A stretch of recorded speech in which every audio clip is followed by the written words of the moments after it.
Olá, seja bem-vindo à capacitação para a realização do teste do coraçãozinho.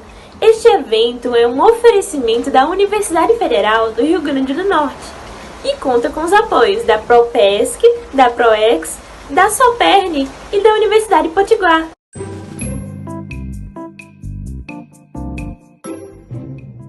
Nossa capacitação será dividida em 4 etapas. Na primeira etapa, revisaremos a anatomia do coração. Na segunda etapa, abordaremos cardiopatias congênitas e sua correlação com o teste do coraçãozinho. Na terceira etapa, falaremos sobre a oximetria de pulso neonatal e faremos uma simulação prática. Na quarta etapa, teremos algumas atividades de fixação. E no final, teremos nosso encerramento.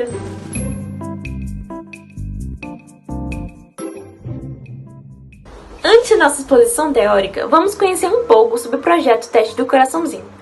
Surgimos em 2015 e, nesse ano, a Maternidade Escola Januário Cico doou oxímetros de pulso para o projeto. Dessa forma, conseguimos capacitar estudantes e profissionais da área da saúde a se tornarem aptos a realizar o teste do coraçãozinho. Atuamos, então, em centros maternos e infantis, instituições de ensino públicas e privadas.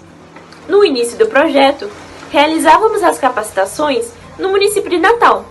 Em seguida, conseguimos levar as nossas atividades para a região metropolitana.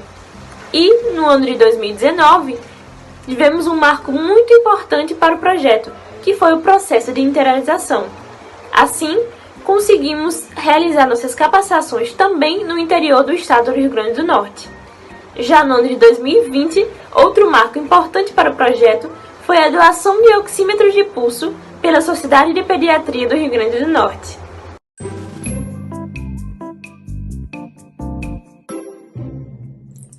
Pessoal, sejam bem-vindos à nossa capacitação.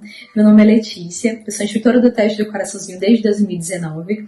E antes da gente abordar e aprofundar acerca do teste do coraçãozinho, da sua importância, nós vamos abordar brevemente a anatomia do coração e o seu funcionamento, tanto na circulação pré-natal como na circulação pós-natal, evidenciando as suas principais diferenças. Então, observando na imagem aqui mais à esquerda que está sendo projetada, a gente pode identificar que o coração ele é um órgão que está localizado entre os pulmões, numa região conhecida como mediastino, sendo apoiado sobre o diafragma, que é esse músculo em formato de célula que a gente consegue observar aí na imagem, e é envolto por uma bolsa rica, feita de tecido conjuntivo, que é tecido rico em colágeno, conhecida como saco pericárdico. Esse saco pericárdico ele sustenta o coração nesse local, conferindo proteção mecânica a ele, além de impedir que o coração faça contrações muito vigorosas, que possa ser prejudicial ao órgão, tá bom? Além disso, nós temos o ápice do coração, que é essa extremidade pontuda, e a região oposta ao ápice, mais alargada, é conhecida como base, onde emergem vasos sanguíneos importantes, que é o tronco pulmonar, essa estrutura azulada que vocês conseguem observar, e a artéria aorta, localizada logo atrás do tronco pulmonar em vermelho, tá bom? Além disso, é onde chegam as veias cavas, inferior e superior, e as veias pulmonares, tá bom? Já destacando agora a anatomia interna do coração, a gente percebe que ele é um órgão tetracavitário. O que significa isso? Que ele é um órgão que tem 4 gavetinhas, sendo 2 os átrios e as outras 2 os ventrículos. Os átrios eles são essas câmaras superiores que recebem o sangue, vindo da circulação sistêmica, no caso do átrio direito, e vindo do pulmão, no caso do átrio esquerdo, na fisiologia pós-natal, tá bom?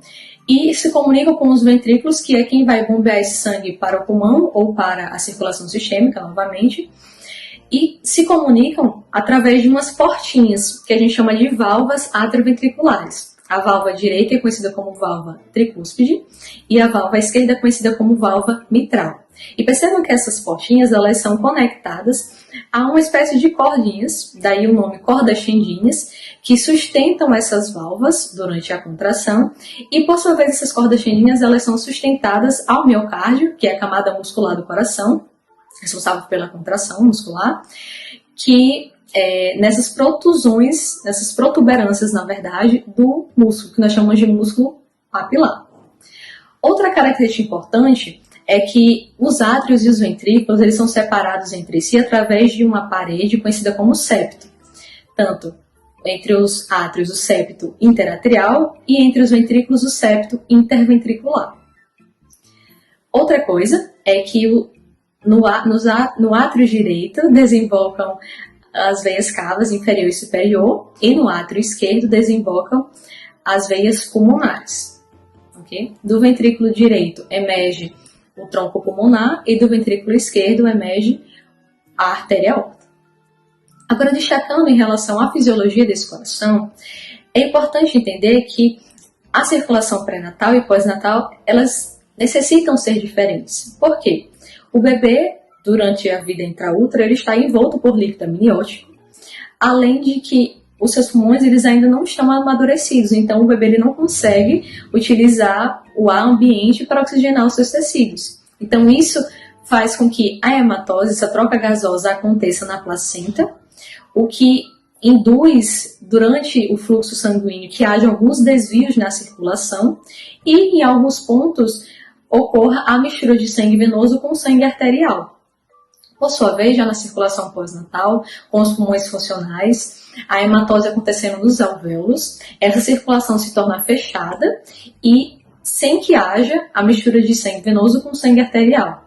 E, gente, essa transição, ela é muito rápida, ela acontece após as primeiras horas de vida do recém-nascido, e é necessária que essas alterações aconteçam para se adaptar à nova realidade do bebê. Então, destacando agora, para ficar de forma mais didática, seguindo o caminho do sangue, vamos iniciar pela circulação pós-natal. O que a gente sabe? Que o nosso sangue venoso, que está cheio de gás carbônico, ele tem que chegar no coração para sofrer a troca gasosa nos pulmões. Então, as veias cavas levam para o átrio direito, que manda para o ventrículo direito, e esse manda para o pulmão para que seja oxigenado. Dessa forma, o sangue oxigenado ele vai ser enviado através das veias pulmonares para o átrio esquerdo, ventrículo esquerdo e artéria aorta, que é quem vai distribuir esse sangue para os tecidos, né? Agora rico em oxigênio. No bebê, como eu comentei, na vida intraútero, não é possível que ocorra a circulação dessa forma, uma vez que os pulmões eles ainda estão em formação e eles estão cheios de líquido. Então, isso faz com que a pressão seja elevada e o sangue não consiga atingir até lá. Então, qual é a diferença e quais são esses desvios na circulação pré-natal? A hematose, ela acontece na placenta, então o sangue arterial, ele é conduzido através de quem? Das veias umbilicais.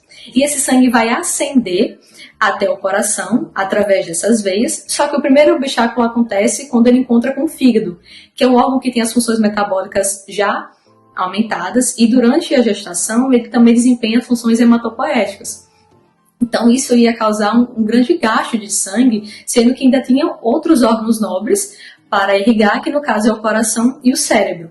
Então surge o primeiro desvio, que é o ducto venoso, que é um atalho entre a veia umbilical e a veia cava inferior para que esse sangue arterial oxigenado ele consiga chegar ao coração e assim ser distribuído para todo o corpo através da artéria aorta. Então, conseguindo chegar à veia cava, chega no átrio direito, esse sangue ele tem dois caminhos para acontecer.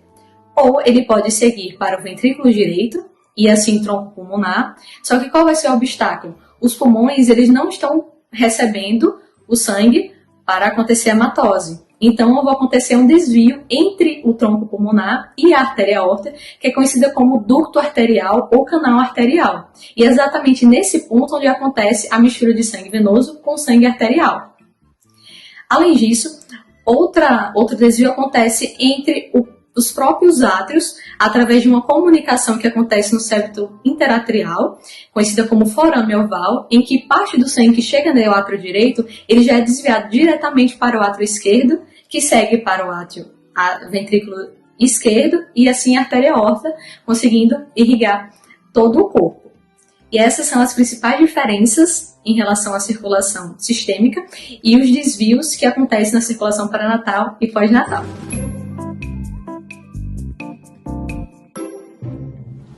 Olá, participantes! Meu nome é Maria Solange e eu sou instrutora do teste do coraçãozinho. Nesse bloco, nós vamos falar acerca das cardiopatias congênitas. Cardiopatias congênitas são malformações do coração e dos grandes vasos que ocorrem principalmente antes da 8ª semana de gestação e são muito importantes porque 1 em cada 100 nascidos vivos vão apresentar essa condição. As cardiopatias congênitas podem ser divididas em leves, moderadas, graves e críticas. As leves são caracterizadas por serem completamente assintomáticas e gerando resolução espontânea.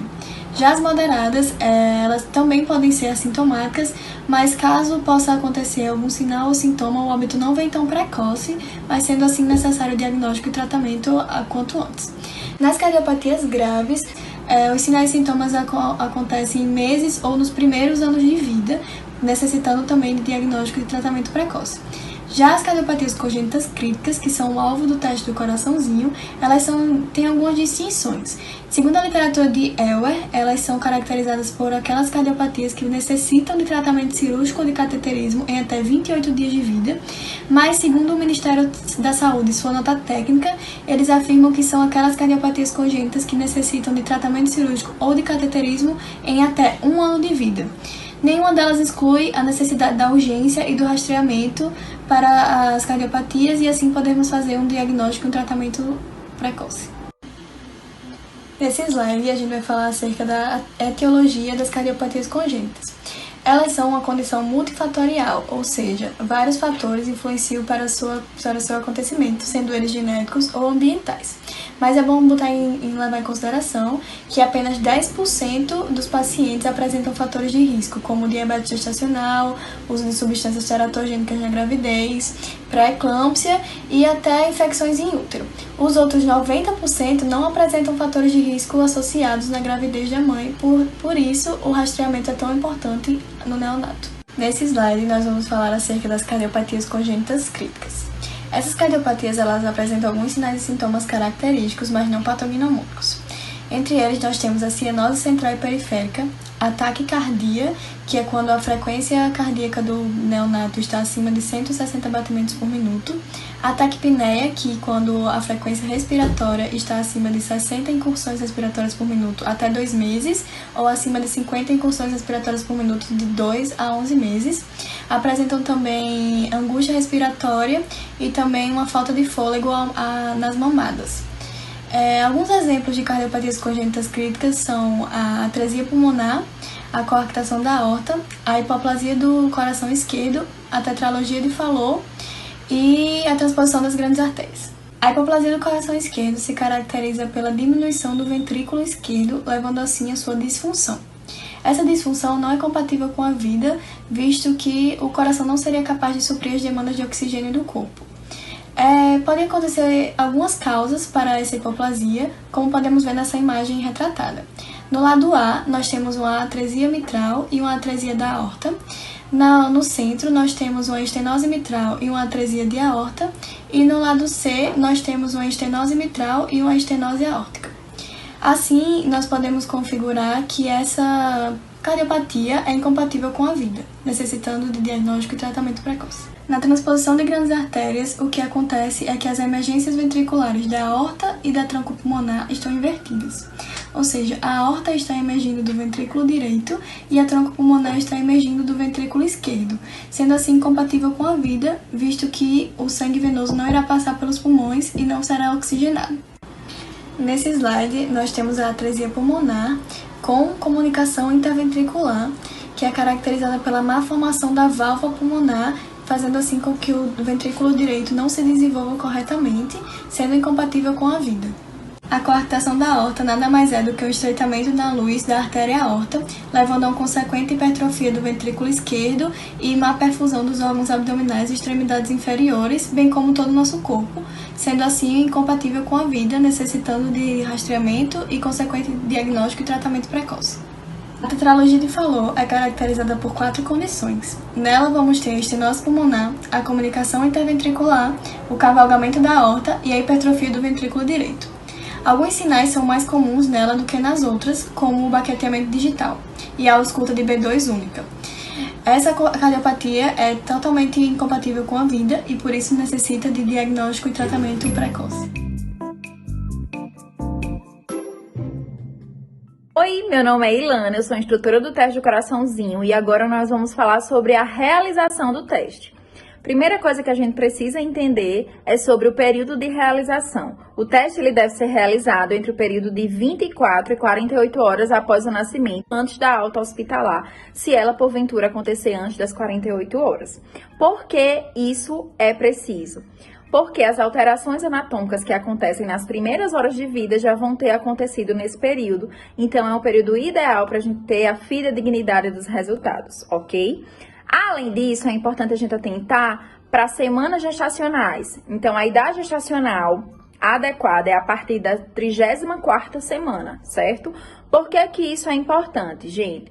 Porque antes disso, o bebê geralmente é muito prematuro e essa prematuridade vai inviabilizar a realização do teste, pois muitas vezes, após o nascimento, a criança vai precisar de uma oxigenoterapia ou de cuidados mais intensivos que vão, sim, não deixar que a realização do teste aconteça, ok? Então, atente-se a isso. De 24 a 48 horas e a partir da 34ª semana. Outras informações importantes é quanto ao ambiente da realização do teste. Então, lembrem-se que o ambiente ele deve ser calmo, tranquilo, a mãe de preferência esteja presente no momento, que acompanhe o teste para ver que não dói, né, que o bebê não sofre com isso. Se o bebê estiver dormindo, pode também, não tem problema nenhum, desde que ele esteja tranquilo, confortável e quietinho.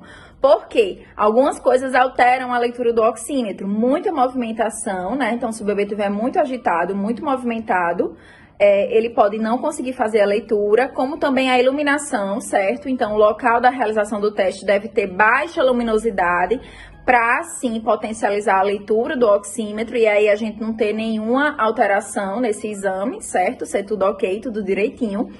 E, além disso, as extremidades muito frias podem também alterar a leitura. Então, a gente orienta a mãezinha a aquecer, né, os membros aí do bebê. Então, as mãozinhas, os pezinhos, já ir para a realização do teste com as mãozinhas e os pezinhos aquecidos. Colocar aí a luvinha, colocar a meinha, vale de tudo, certo? Desde que chegue aquecido. Então, depois que a gente orienta dessa forma, a gente traz a mãe para o local da realização. Ela pode, sim, com certeza acompanhar. E a realização vai ser feita. Primeira coisa que a gente precisa entender. Vou pegar aqui meu cabinho para vocês verem. Olha só. Esses sensores vão ser posicionados no membro do bebê, certo? Então, qual é o membro que deve ser feita a realização? A realização do teste, ele deve ser feito no membro superior direito. Por que deve ser feito no membro superior direito? Porque, não sei se vocês lembram lá da parte de anatomia, que existia lá uma coisinha chamada de canal arterial. Esse canal arterial, ele pode persistir após esse período. E aí, essa persistência pode fazer com que, na hora da leitura, se eu estiver mensurando lá, fazendo a leitura no meu membro superior esquerdo, eu possa ter a leitura desse sangue que ainda é um pouco misturado. Ainda tem sangue arterial e ainda tem sangue venoso. Então, para que isso não aconteça, a gente utiliza o membro superior direito, que aí não vai ter perigo de pegar esse sangue aí misturado, certo? É uma região pré-ducto, né? Antes dessa comunicaçãozinha. E aí a gente faz a leitura mais tranquilamente, certo? Então, quando a gente for lá posicionar o sensor nos membros superiores, é sempre no direito, tá? Já no membro inferior, a gente pode optar pelo membro inferior que a gente quiser. O que tiver mais aquecido, o que tiver mais disponível, mais acessível, certo? Então, lembra disso. Membro superior direito e nos membros inferiores, qualquer um dos dois. Outra coisa importante, o sensorzinho vai emitir uma luz. Essa luz que vai ser emitida, ela vai ter que ser posicionada na palma da mão, certo? Então, onde tiver a luzinha é o que vai ficar na palma da mão. E o outro que vai ficar por cima. Vou fazer aqui uma simulação com o meu dedo, porque a minha palma da mão é gigante, né, para esse sensor. Pezinho do mesmo jeito, tá? O que emitir a luz é o que vai ficar lá na região plantar do pé e o outro por cima, paralelamente, até aguardar quanto tempo? A gente diz aí que o ideal seria que a gente aguardasse de 1 a 2 minutos, mas muito importante que a gente observe a onda, certo? Quando vocês forem ver lá o vídeo que mostra o oxímetro, vocês vão observar que a onda ela tem que estar regular. A onda regular é muito importante, então não apenas esperar o tempo, mas também observar a regularidade da onda, pelo menos 2 ondas regulares para a gente ter aí a certeza e a fidedignidade desses resultados, tá bom? Além disso, vamos entender e ver agora, visualizar os aparelhos. Então, já adiantei aqui, ó, os meus sensores aqui, mas existem esses sensores aí que vocês estão vendo, que são bem mais modernos, que já tem aí tipo uma abraçadeirazinha, que já encaixa no pé bonitinho e são mais fáceis de posicionar. Se a gente encontra esses aqui, que são realidade de muitos locais, aí a gente vai ter que fixá-los, que segurar, que ter um cuidado, porque eles são soltos, né? Esses fixos são bem mais fáceis de a gente manusear. Então, esse é o oxímetro, certo? Aqui é o modelo, mas tem muitos outros modelos. O modelo não é algo que vocês têm que se atentar. O que vocês têm que se atentar é o que o oxímetro me dá, certo? Então, o oxímetro ele vai me dar dois valores. Ele vai dar a saturação e ele vai dar também a pulsação, os batimentos, né? Então, sempre o que eu tenho que me atentar para o teste é a saturação, certo? É a saturação que me importa no momento. Então, eu vou olhar a saturação de oxigênio. Mas também é importante que vocês saibam que existe lá os batimentos, que vão registrar também os batimentos.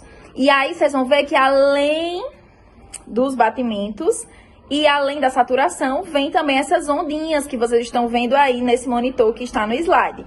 Essas ondinhas são as que eu falei que a gente precisa deixar que elas fiquem regular, certo? Então, a gente espera a regularidade dessas ondas. Eu já sei aí o ambiente, eu já sei aí como posicionar o meu sensor, eu já sei que eu posso convidar a mãe para vir, para realizar esse teste.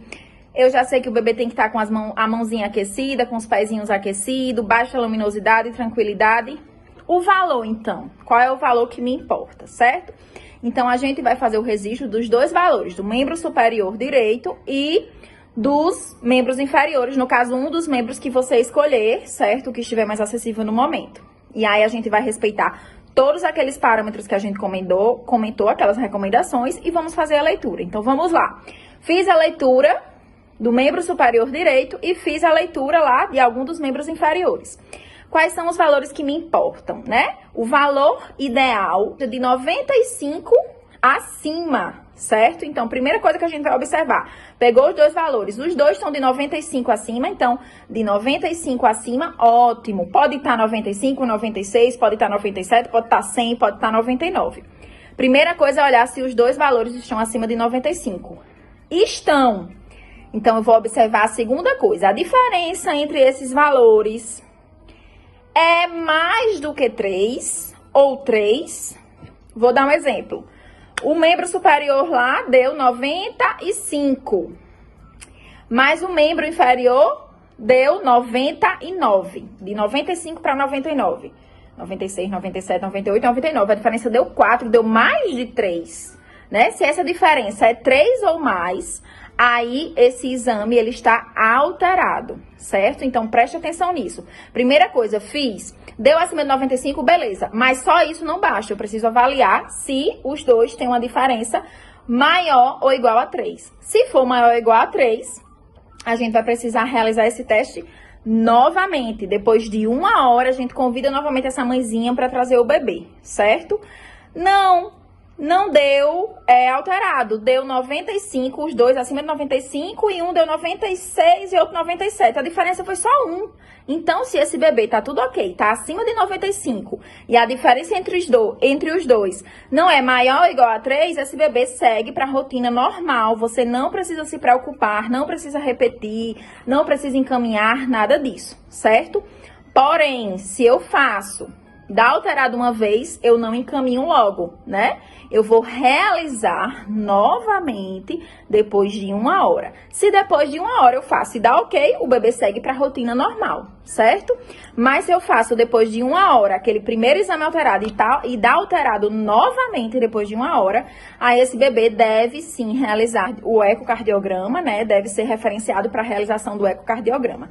Lembrando, gente, que a gente precisa conversar muito com essa mãezinha, que eu vou já falar sobre isso, porque às vezes a mãezinha assusta. E lembrem que esse é um teste de triagem, não é um teste de diagnóstico, isso tem que ficar bem claro, certo? Mas então, como é que a gente registra? Essa é uma parte importante, certo? A gente precisa registrar esses resultados. Para isso, nós vamos registrar em 2 locais. Existe a caderneta e existe o prontuário. Então, o registro ele deve ser feito tanto na caderneta quanto no prontuário, tá bom? Muito importante que, se a gente puder já fazer o carimbinho, né? A maternidade já tiver o carimbinho, ótimo, como vocês estão vendo aí no slide. Por quê? Porque esse carimbo aí, já vai dar super certo. Esse carimbo aí, você só vai anotar lá os valores das saturações, a data, a hora, o responsável já tá lá registrado, tá bom? Mas tem que registrar nos dois. E o carimbinho também pode ser usado na caderneta da criança. Existe a caderneta da criança antiga, que aí não tem local para saturação, a gente vai ter que abrir lá na página 40, carimbar e registrar, certo? E a caderneta nova, não sei se vocês vão conseguir ver, mas acho que sim. Já vem com o local das triagens neonatais. E aí já vem aqui, ó, teste do coraçãozinho. Então já vem o local pra gente fazer lá essa anotação, certo?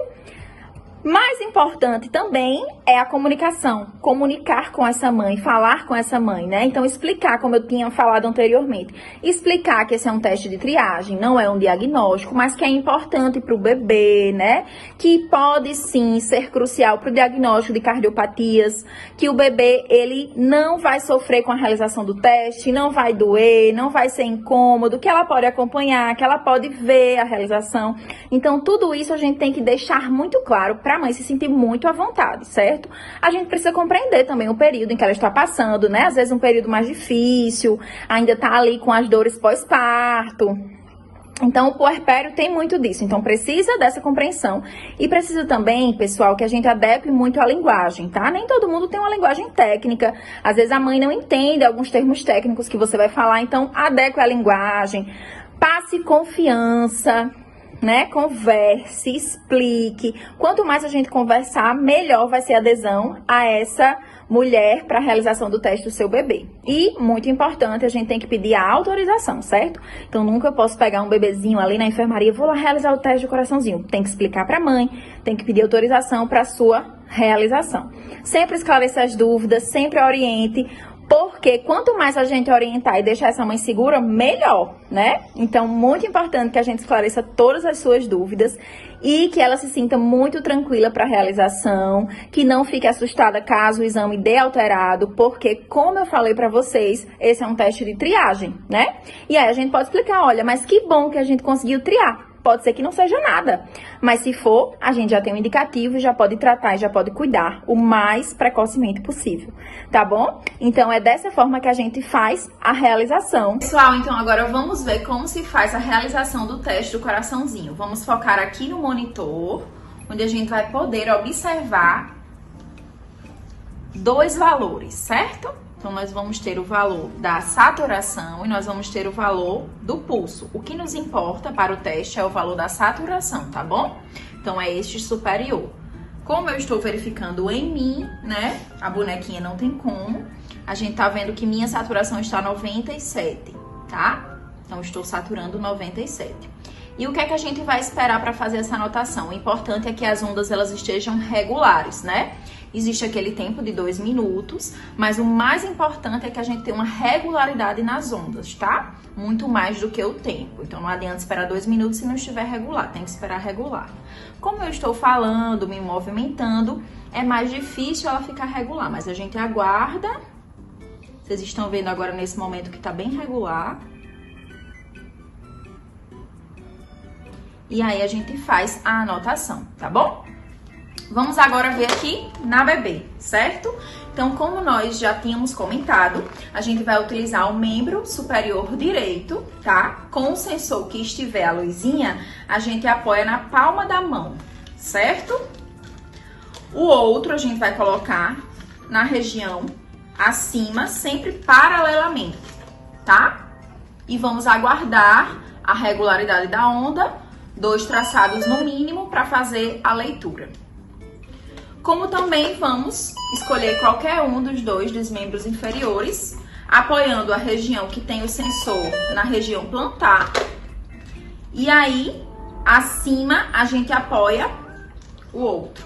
Sempre também de forma paralela, tá? Importante que a gente coloque o leitor, né, antes de ligar o oxímetro para evitar que o barulho incomode a criança e possa atrapalhar o teste.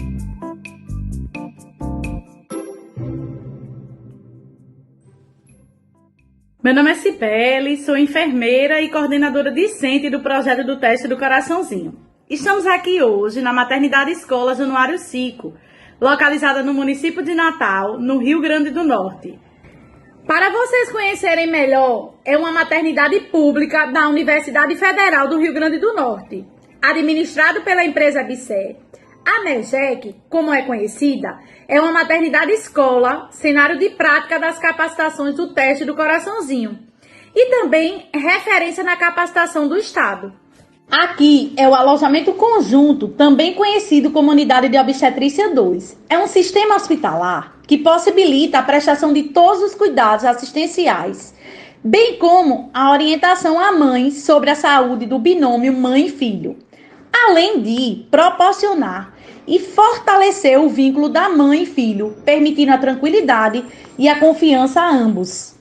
Aqui é a sala de prestação de atendimento integral ao recém-nascido. Nela, os profissionais realizam o teste do coraçãozinho. Temos aqui o cartaz do fluxograma do teste, o oxímetro, e quando as extremidades do RN não estão bem aquecidas, como já vimos na capacitação teórica, que isso dificulta a realização do teste, temos um berço aquecido para nos auxiliar. Agora que vocês já assistiram à parte teórica, vamos para a parte prática. Contamos com a participação da técnica de enfermagem e instrutora do projeto do teste do coraçãozinho, Amanda. Bom dia, Girlaine. Eu me chamo Amanda, sou técnica de enfermagem da instituição e instrutora do teste do coraçãozinho. Vim te convidar para que possamos realizar o teste do coraçãozinho. Você sabe para que serve o teste do coraçãozinho? Serve para que os recém-nascidos, inclusive o seu Miguel, possa passar por uma triagem em relação às doenças cardíacas congênitas. E você entende a importância da realização do teste? Girlaine, é importante porque depois que o teste é feito, caso exista alguma alteração, continua se investigando através de outros exames e médicos especializados para que possa ser concluído um diagnóstico. Para a realização do teste, vale reforçar que as extremidades precisam estar bem aquecidas e a sala com baixa luminosidade.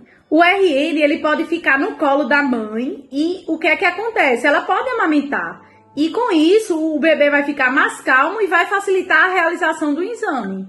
Em seguida, no momento da realização do teste, após seguir todas as etapas explanadas na capacitação teórica, ligamos o oxímetro para verificar a luz dos eletrodos. Depois, desligamos o oxímetro.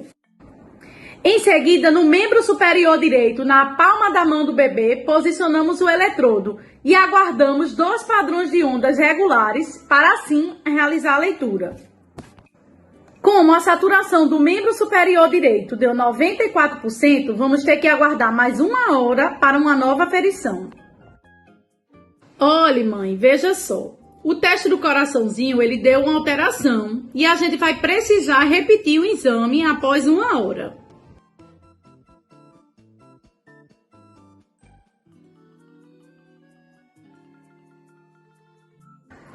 Iremos realizar o teste novamente. No membro superior direito, como podemos observar, 2 padrões de ondas regulares, 96%.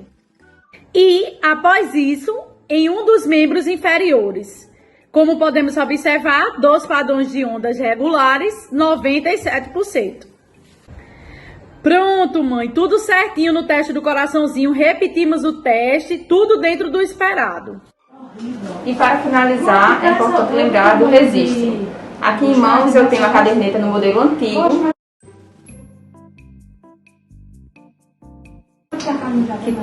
Podemos ver aqui na página 40, podemos fazer nesse espaço em branco a anotação.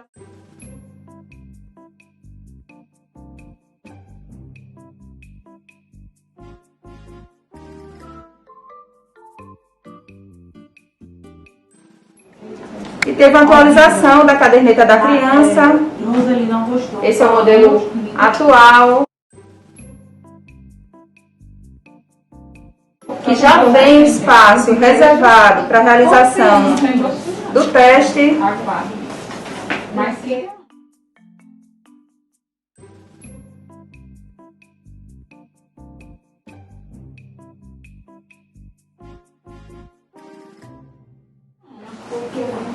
E é importante lembrar que também é preciso fazer o registro no prontuário. Então, aqui está a prescrição, vamos fazer o registro. No prontuário também do recém-nascido.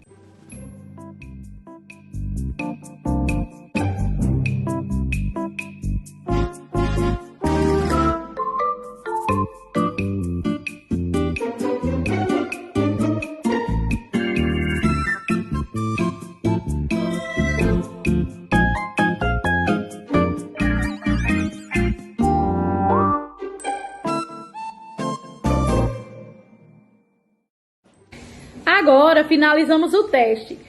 Queremos agradecer à Maternidade Escola Januário Cico por ter disponibilizado o espaço, para a gente poder estar trazendo para vocês a respeito do teste do coraçãozinho, e o projeto do teste do coraçãozinho está à disposição de todos vocês.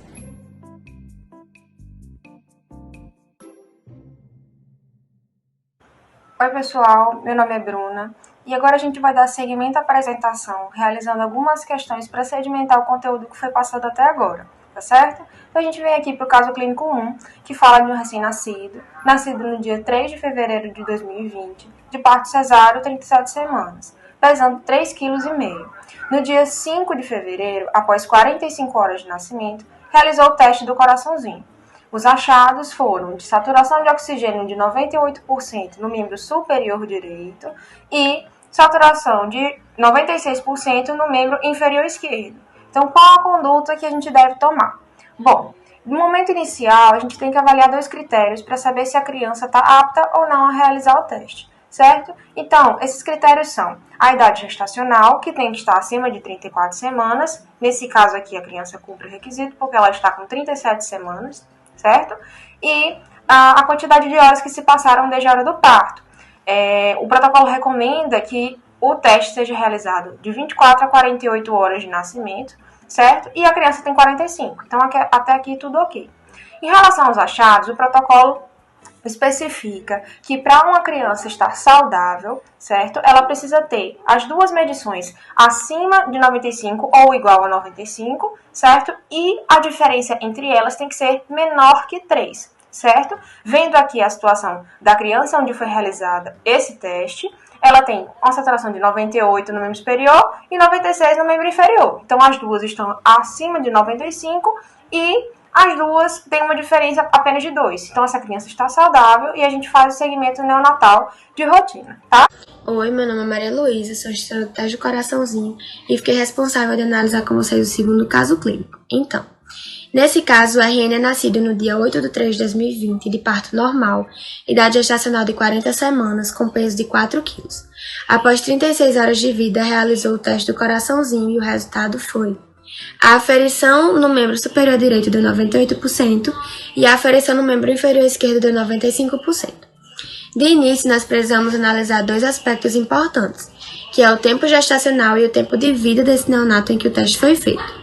Nesse caso, o tempo gestacional foi de 40 semanas. Está dentro do ideal, porque o tempo considerado parâmetro é que o teste seja feito acima das 34 semanas gestacionais.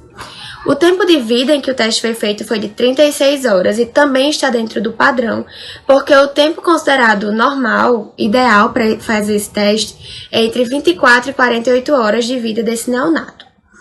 Quando se analisa o resultado dos exames, do teste, na verdade, nota-se que as 2 aferições são iguais ou superiores a 95%. Fato que deixa elas dentro do correto, dentro do valor ideal. Porém, a diferença entre essas 2 aferições deu igual a 3%. Sempre que essa diferença é igual ou superior a 3%, é necessário que o teste seja refeito. Então, espera-se 1 hora, refaz o teste e, dependendo do resultado desse teste, toma-se a conduta necessária.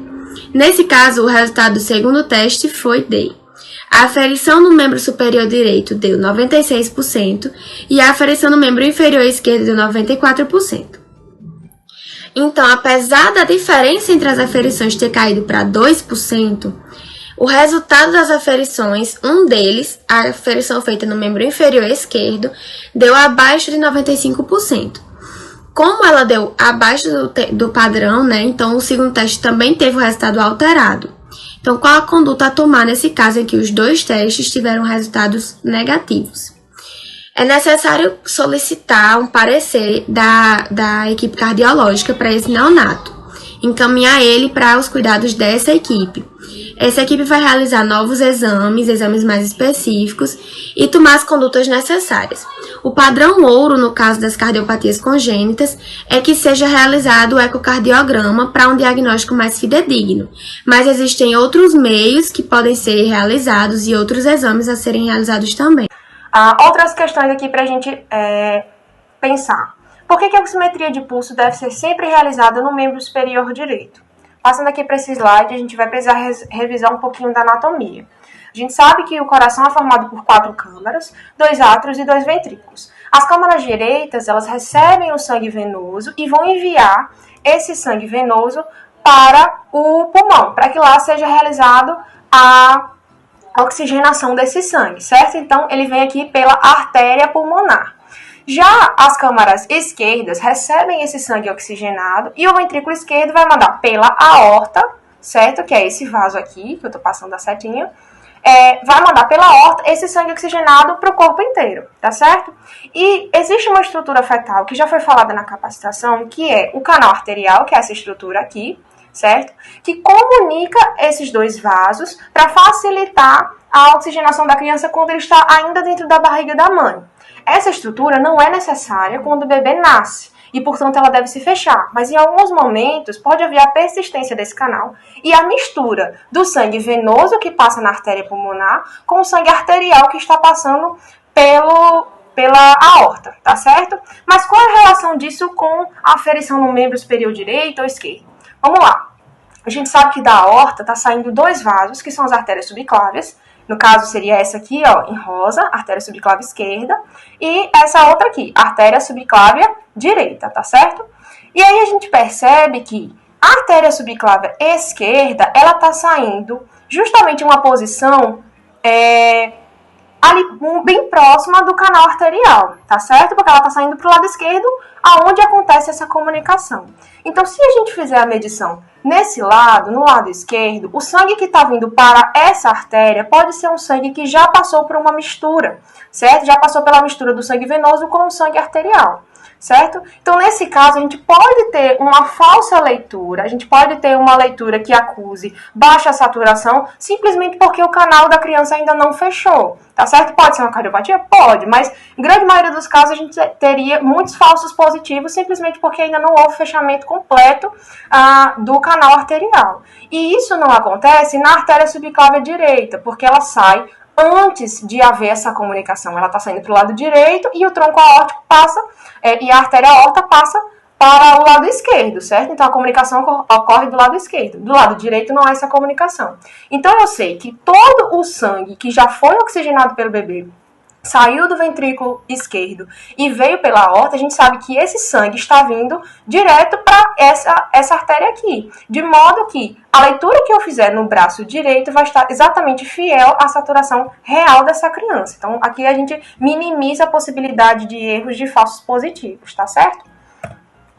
Voltando aqui à questão 2, fala por que é recomendada a realização da oximetria em recém-nascidos a partir de 34 semanas. Veja, o protocolo recomenda que seja feito o teste nessas crianças porque nessa idade gestacional os sistemas já estão maturados, tá certo? Então, quando a criança nasce, ela já tem capacidade de realizar o bombeamento de sangue, a oxigenação pelos pulmões, de uma forma madura, de uma forma independente da mãe. Se a criança é prematura, se a criança é abaixo dessa idade gestacional, é muito provável que ela tenha dificuldade em realizar essas atividades, porque os órgãos dela ainda não estão perfeitamente formados. Tanto que quando essas crianças são prematuras, elas geralmente vão para a UTI neonatal, ficam sob cuidados especiais, uma atenção diferenciada, para poder lidar com essa imaturidade. Então, se a gente fizesse testes em crianças que estão abaixo dessa idade gestacional, a gente iria colher dados de saturação que não estão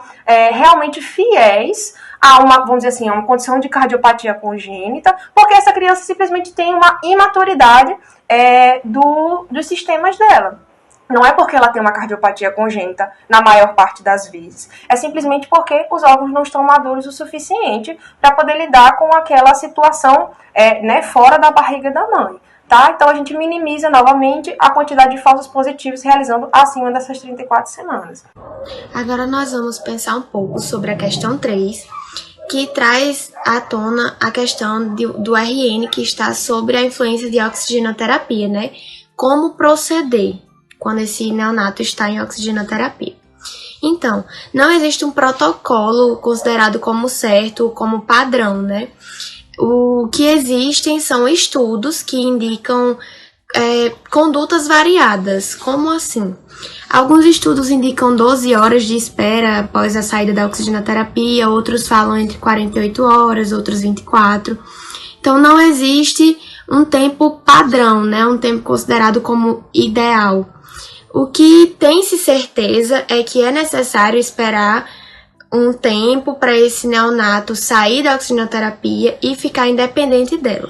O tempo mínimo visto hoje em estudos é o de 12 horas, que esse neonato sai da oxigenoterapia, mas é importante lembrar que a conduta vai variar de acordo com o padrão da maternidade, né, em questão. A maternidade adota algumas condutas, e é importante a gente lembrar que por que deve-se esperar esse tempo mínimo de 12 horas, que é considerado mínimo por alguns estudos, mas que pode variar, como eu falei.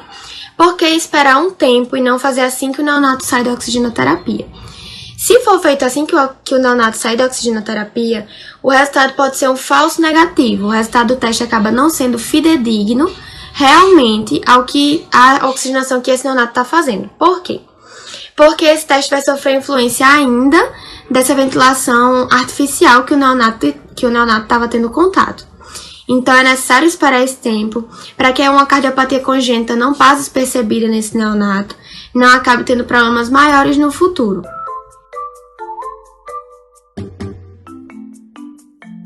Encerramos aqui nossa capacitação. Gostaríamos de agradecer a coordenadora do projeto, Gisele Corrêa Pacheco Leite, médica cardiopediatra do Hospital Universitário Onofre Lopes e professora da Universidade Federal do Rio Grande do Norte. Deixamos o e-mail e o Instagram dela. Deixamos também o nosso e-mail e Instagram do projeto, testedocoraçãozinhofrn@gmail.com, e nosso Instagram é tc.frn. Nos sigam, fazemos várias postagens sobre o teste do coraçãozinho, sobre cardiopatias congênitas e sobre os eventos que realizamos. Falem conosco! Apresentamos aqui as referências bibliográficas utilizadas na nossa apresentação. Agradecemos a sua participação e esperamos que a experiência tenha sido proveitosa. O nosso objetivo maior é que você tenha aprendido a aferir a oximetria de pulso, podendo incorporar na sua rotina de trabalho ou no seu futuro profissional. Dessa forma, será garantido o direito a todos os neonatos de realizar o teste do coraçãozinho ainda na maternidade. Assim, você poderá colaborar para o diagnóstico precoce das cardiopatias congênitas e melhorar a assistência à saúde materna e infantil do nosso país.